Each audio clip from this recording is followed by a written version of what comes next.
ದಾಂಡೇಲಿ ಹಳಿಯಾಳ ಮಾರ್ಗದ ಆಲೂರು ಸಮೀಪ ಕಾಡಾನೆ ದಾಳಿ, ರೈತನ ದನದ ಕೊಠಡಿ ಧ್ವಂಸ. ದಾಂಡೇಲಿ ಹಳಿಯಾಳ ಮಾರ್ಗದ ಮಧ್ಯದಲ್ಲಿರುವ ಆಲೂರು ಗ್ರಾಮ ಪಂಚಾಯತ್ ವ್ಯಾಪ್ತಿಯಲ್ಲಿ ಕಾಡಾನೆ ದಾಳಿ ನಡೆಸಿ ರೈತನ ದನದ ಕೊಠಡಿಯನ್ನು ಧ್ವಂಸಗೊಳಿಸಿದ ಘಟನೆ ಮಧ್ಯರಾತ್ರಿ ನಡೆದಿದೆ.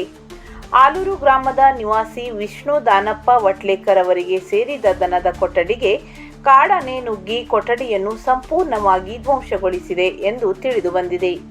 ರಸ್ತೆ ಪಕ್ಕದಲ್ಲಿರುವ ತಮ್ಮ ಹೊಲದಲ್ಲಿ ರೈತರು ಈ ದನದ ಕೊಠಡಿಯನ್ನು ನಿರ್ಮಿಸಿದ್ದು, ಘಟನೆಯ ಸಮಯದಲ್ಲಿ ಕೊಠಡಿಯಲ್ಲಿ ಎಮ್ಮೆ ಮತ್ತು ಕರುಗಳಿದ್ದವು. ಕಾಡಾನೆ ದಾಳಿಯಿಂದ ಕೊಠಡಿಗೆ ಭಾರೀ ಹಾನಿಯಾಗಿದ್ದು, ಒಳಗಿದ್ದ ಪ್ರಾಣಿಗಳಿಗೆ ಆತಂಕ ಮತ್ತು ತೊಂದರೆ ಉಂಟಾಗಿದೆ ಎಂದು ಸ್ಥಳೀಯರು ಮಾಹಿತಿ ನೀಡಿದ್ದಾರೆ. ಘಟನೆಯ ನಂತರ ಗ್ರಾಮಸ್ಥರಲ್ಲಿ ಭೀತಿಯ ವಾತಾವರಣ ನಿರ್ಮಾಣವಾಗಿದ್ದು, ಕಾಡಾನೆ ಸಂಚಾರ ಹೆಚ್ಚಾಗುತ್ತಿರುವ ಬಗ್ಗೆ ಆತಂಕ ವ್ಯಕ್ತವಾಗಿದೆ. ಸ್ಥಳಕ್ಕೆ ಅರಣ್ಯ ಇಲಾಖೆ ಅಧಿಕಾರಿಗಳು ಭೇಟಿ ನೀಡಿ ಪರಿಶೀಲನೆ ನಡೆಸುವ ನಿರೀಕ್ಷೆ ಇದ್ದು, ರೈತನಿಗೆ ಸೂಕ್ತ ಪರಿಹಾರ ನೀಡುವಂತೆ ಸ್ಥಳೀಯರು ಆಗ್ರಹಿಸಿದ್ದಾರೆ. ಗ್ರಾಮೀಣ ಪ್ರದೇಶಗಳಲ್ಲಿ ಕಾಡಾನೆಗಳ ಸಂಚಾರ ಹೆಚ್ಚಾಗುತ್ತಿರುವ ಹಿನ್ನೆಲೆ ಅರಣ್ಯ ಇಲಾಖೆ ಅಗತ್ಯ ಮುನ್ನೆಚ್ಚರಿಕೆ ಕ್ರಮ ಕೈಗೊಳ್ಳಬೇಕೆಂದು ಸಾರ್ವಜನಿಕರು ಒತ್ತಾಯಿಸಿದ್ದಾರೆ.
ಇದು ಖಾಲಿ ಡಿಜಿಟಲ್ ವಾಹಿನಿ, ಸತ್ಯ ಮತ್ತು ಸ್ಪಷ್ಟ ಸುದ್ದಿ.